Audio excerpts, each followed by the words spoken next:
So welcome back to the Escort Garage. Every now and then, I get a question. Have you done anything with the Escort? The answer is usually no. Today, I can say I have done something. I have, for the second time this year, fired it up, and, well, I'm not going to say I've taken it for a drive, but I drove it down here to the garage. And the thing I wanted to fix today, well, I had to take one of the wheels off because they were going on another car. And, I figured, while I'm here, I can fix this problem. This is the exhaust manifold of the engine that's in it. It's, of course it's a 2-liter, like it's been for a long time now. The engine came, well, the engine and gearbox came from a 90s Sierra.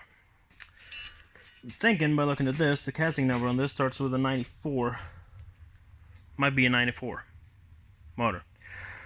And you can see here, it has one of these couplings into it. I don't have any downpipes for that. I have the old one for a Taunus, which meant I had to replace the exhaust manifold, which is what I've done now. And here it is in all its glory. The 2-liter with, well, this is a 71 casting exhaust manifold that actually fits, and a downpipe that goes down. You can see how much soot there is down here, and on this was the T-piece on the wastegate hose.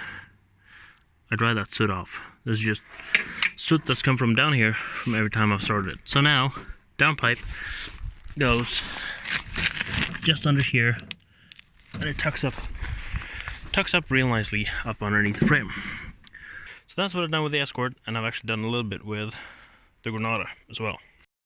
So in the last video I was working on that Morris, and well, I'm probably going to do that again later because I ordered more parts for it. Last thing I did to that car was I rebuilt the master cylinders and the clutch slave cylinder. I then popped the original SU fuel pump out and opened it up, made it work again so the fuel pump works when you turn the ignition on. I got a clutch that works, and I've ordered a rebuild kit for the front brake calipers, 2 new rear wheel cylinders, and all of the brake hoses. So I'm going to have brakes too. Tires is going to be next on the list. Probably just use old ones because I'm not sure what I'm going to do with this car yet, but I'm going to get it driving. And that is what's going to happen to that thing. But the deal is, I've worked on the Granada yesterday. Now, last thing you saw me do was to start hacking the rocker up. Now I have hacked it even more up. It's on the ground in many pieces. And I have offered up the new one, the green one, and it fits. So here we go with all the remnants of rocker. And here's the green one. It is just attached with those. Needs to go a little bit up, a little bit forwards. Just cut it here where the joint is. It's spot welded up here and over here and down here, but I just cut it just at the edge. So I'm just gonna butt weld this back together. Cut the inner rocker here on the inside so this just lines up. I'm gonna make a hole on the inside here to weld that back together. When I got this on, it matched here, here, and back there. Here, as you know, I had a little bit of an issue getting it all to fit. The frame had taken a bit of a hit right here.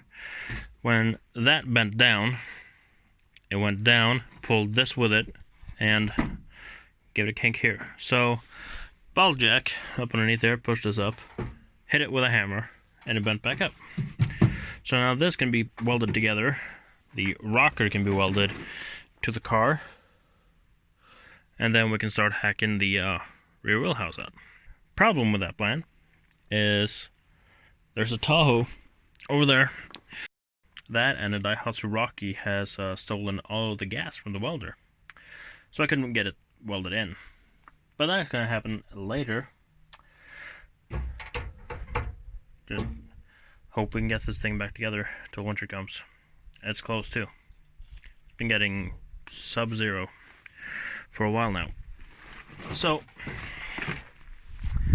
I am going to dress this back up. I'm going to take the Escort back to its little layer, and I'll see you in the next video. Take care.